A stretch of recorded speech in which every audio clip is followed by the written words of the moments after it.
در گولو جس وقت سرکار دی بارگاہ وچ آسن آپ فرمیسن انا لہا انا لہا انا لہا کتھا پھر دے رہے ہو قائد تمہیں ہم خطیب تمہیں ہم توڑا آج گال تو تھواری میں چلاونی پیچھے اونی بھارے ساری امت کیا دی ودیو سی سائیں کرم کتا ہے وس پئیے آج کل کائنات فقیریں دی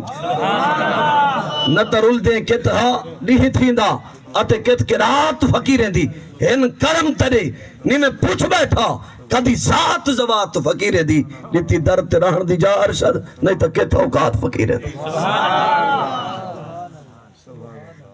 حضرت موسیٰ علیہ السلام نے الواح تورات کھولیاں ایک تذکرہ پڑھا امت دا آخری گال تے گال کو مقیدے پہ ہیں فرمایا او امت دی شان کیا ہو سی امر بالمعروف کرے سی امت دی شان کیا ہو سی امر بالمعروف کرے سی نیکی دا حکم رے سی دوجا کیا ہو سی نہج عن المنکر برائی کل رکے سی کلمہ حق ایمیں الوے سی فرمایا گردن کٹیجے تا کٹیجے پر کلمہ حق الوا کے راسا وہ امت دی شان ہو سی پیستے کو لاڑ سا کلمہ حق اللہ کے راسن یعنی گناہ تے کٹھے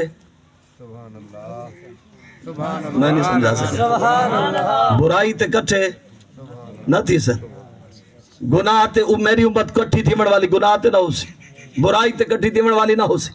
بلکہ کلمہ حق کلامڑ والی کہ گردن کٹیجے تو کٹیجے لیکن کلمہ حق ضرور اللہ کے راسن حضرت موسیٰ علیہ السلام جس وقت ایشان پڑھی اور یاد رکھیں پہلے ایشان نبی ہیں دی امر بالمعروف نبی دی شان نہی عن المنکر نبی دی شان فرمایا امتی کرے سن اے دی شان علی امت عرض گزار تھے رب دی بارگاہ دے وچ مالک کلمہ حق کلامڑ والی امت میں کو عطا فرما جواب کیا یا حاضی امت احمدہ اے کریم اے بھی امت تو حق کو نہیں مل سکتی اے بھی میرے محبوب دی امت ہے اور دنیا منظر نیچے نہیں